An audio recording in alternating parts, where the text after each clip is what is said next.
Hello, Internet. It's episode 1. It's the Daily Creative. This is the first episode, the trial, what is it called? Pilot. This is the pilot for the first ever episode of the Daily Creative. This show is where I answer your questions about the challenges you're having as an aspiring or professional creative or entrepreneur. So I'm very excited, but I don't want to linger too long. I want to get speaking of questions. There's a lot of them. Finn, that's Finn over there. You guys will see him in future episode. Finn, press play on question number 1 on the first episode of the Daily Creative. Here we go. Chase, what's up? It's Eric. What's up, Eric? Here's the scenario. I have a client that I shot a small commercial shoot for last year, and it's really well. They love the photos. I'm going back again and shooting for them again this year, doing roughly the same type of shoot, adding a couple of small things, but I think last year I didn't quite charge enough based on what I ended up doing in post. So I'm trying to up the price a little bit. What are ways to kind of get them to talk value to them? Sweet.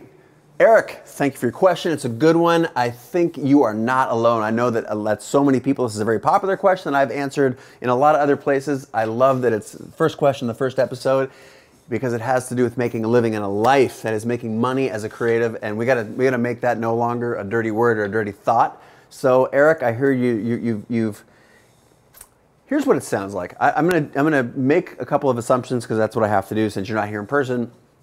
That you just gave them a flat fee, you did some work, and so it's all kind of jumbled into a thing. It's a price, and they've come back to you and say, "I want another photo shoot," and you priced it as a photo shoot for $1,000. Here's what you have to do. You have to. Well, I could talk about a lot of things. I'll start with first thing first, which is detail or separate out the cost of the production, the cost of your creative fees, and the cost of the post-production as different pieces of the puzzle. That way, if someone says, hey, a photo shoot isn't a photo shoot, isn't a photo shoot. That's like if someone says, I want to build you a house, or if someone asks, can you build me a house, there can be a 1-bedroom, 200 square foot house, or there can be a 50-bedroom, $500,000 billion mansion. And you have to find a way of differentiating those things. So first and foremost, what are the production parameters? And as those things grow, the price scales accordingly. Now, for you as a creative, I don't recommend you just be a time thing, like my day rate is or my hourly rate is, because that undermines your ability to charge high prices later on. So I would say my creative fee is X, and that there's all kinds of like years of practice and knowledge and skill that go into that creative fee. And then, like, I'm just hearing what you asked about post-production. Like, there's more I spent too much time in post-production. Make post-production scalable, as in if they want to make changes cost more money. And you need to be upfront about that. Changes in scope will incur changes in fees. Now, I think that is a great answer in and of itself, but there's something else that's going on, which is this. Try and expand clients' the amount you're able to charge is as you do more, as you expand services. For example, I think you said you had a photo shoot. If you can go to them and say, hey, if you'd like to add video, I can bring in my second assistant who's a videographer and he can shoot over my shoulder or whatever. That's adding services to the same client. Now I think that's another huge win for you. Chalk that up. That's a way to get more out of the same shoot. Thing 3, which is I think maybe the most critical. Maybe I should have started with this one, but I didn't. So, and I've made videos about this before, but since we're on the topic, I'm going to give it to you I'm going to give it to you real straight, my friend. It is this. You're never going to take a client that's a $50 client and turn them into a $5,000 client or a $50,000 client. It just doesn't happen. And there's this belief that we have someone like, oh my God, I can, once you become the $500 photographer, and people will fight me on this, I'm right. Ignore any comment that says, no, I made all these clients go from a $500 client to a $50,000 client. You didn't.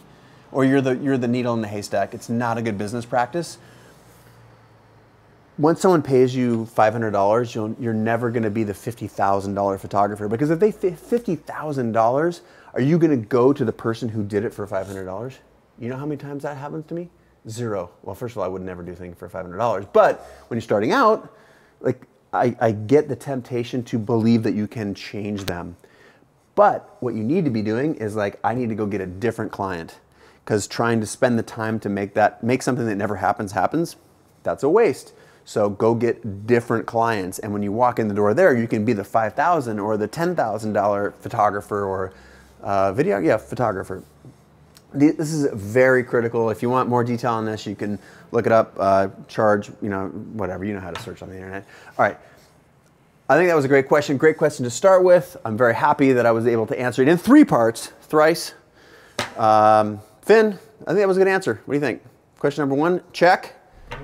All right, let's move on. Question number 2 on the Daily Creative. So my name's Kelly Bates. I'm from Toronto in Canada. And I'm actually a graduating design student, graphic design. And I kind of do a lot more than just graphic design. And I was kind of looking just at how I would frame that to potential employers or potential clients, for example, maybe in freelance or whatever. But I tend to do a lot of design work, and also one of my main passions is actually music production. And I'm kind of trying to look for work that I could combine both if possible, or combine different fields like photography and stuff as well. So if you have any advice for someone coming out of school who's kind of doesn't know how to frame what they're doing, that'd be great. My name is Kelly Bates. All right, Kelly, give us your coordinates. Kelly from Canada. I appreciate the question. I got the advice is kind of hardcore. There's 2 sides of the coin, and it may sound a little bit confusing, but I do not want you to try and be 2 weird things that don't normally go together as you're starting your career. The reality is that we're all a bunch of hyphens. Like I'm a photographer, I'm a director, I've authored some best-selling books, I'm an entrepreneur here at CreativeLive. But that is also something that has transpired over a long career arc. And when you focus on mastering one thing and being so well known for that thing that it's both easy to learn a new thing because you've figured out what it takes to master something, and you can leverage your network or your fans or your customers into future things. So I encourage you, first and foremost, I say first and foremost a lot. I'm gonna say less first and foremost. I encourage you to become great at one thing. I encourage you to focus. Now, here's this. This is the part that usually that's where answers stop. When you have an expert and they're answering your question. Here's where my answer is different. I definitely want you to make money on the side as an audio engineer.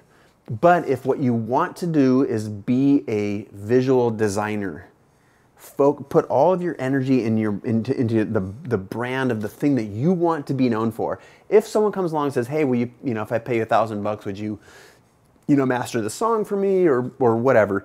You should say yes, because that's making money as a creative. That's you're learning about invoicing and customer relationships. But here's the deal: as soon as if you make like $1,000 or something, don't get sucked into that career or just doing a bunch of that. If this is your thing, take the money, do the thing, put it in your pocket, or spend it on the thing that you want to be and become. New websites, advertising, Facebook paid, new gear, whatever the thing is. That's what you want to take that money. Now, same thing. If someone says shoot a wedding, great. You said you were a photographer, and you can get paid $2,500 for a Saturday to shoot your wedding. God, do that, because $2,500 that's creating a lot of leverage in this other thing. But don't then say, great, I'm going to have this section of my website, or I'm going to have this separate website where I'm also a photographer on the side, if that's not what you want to be. So, in summary, don't try and one like. I do not think you should position. This is positioning. That's what this is. I do not think you should position. Listen to me. I do not think you should position yourself as the designer / music guy. That's like the wedding photographer who also shoots drag racing. That's like, it's just, no one hires those people. It's weird. But over time, you can build that aspect of your career. You can become known for that thing. Or if you're designing something, an experience, walking into a retail store, and they say, God, if we just had some great music, you can say, oh, I'm actually a music producer. That was one of the things I went to school for, or whatever. Let me cut some beats for you. And then that's a service that you can add. But don't try and be this weird thing. It's like being a drag racing or a photographer who shoots weddings and drag races. Like, you don't want to actually be that. Over time, you will find a niche, and you can bake into your niche as your career, your success arcs out. You can become more and more and more specialized. I think you should pick what you want to do, be great at it, do other things on the side, put that money in your pocket, and stay the course. This is the Daily Creative. I am very passionate about answering your question. Thank you. Like a deluge of questions. I'm going to grind through all those questions. I love it. I love you. If you want your question answered on this show, call 802-962-HELP. That's 802-962-4357. And by the way, if you're international, there was a lot of like chatter on the internet. I'm international. I can't. That number doesn't work. Just put +1 in front of it. That's the old United States of America. That's our country code. Signing off for episode 1. Thank you very much. I look forward to seeing you again tomorrow.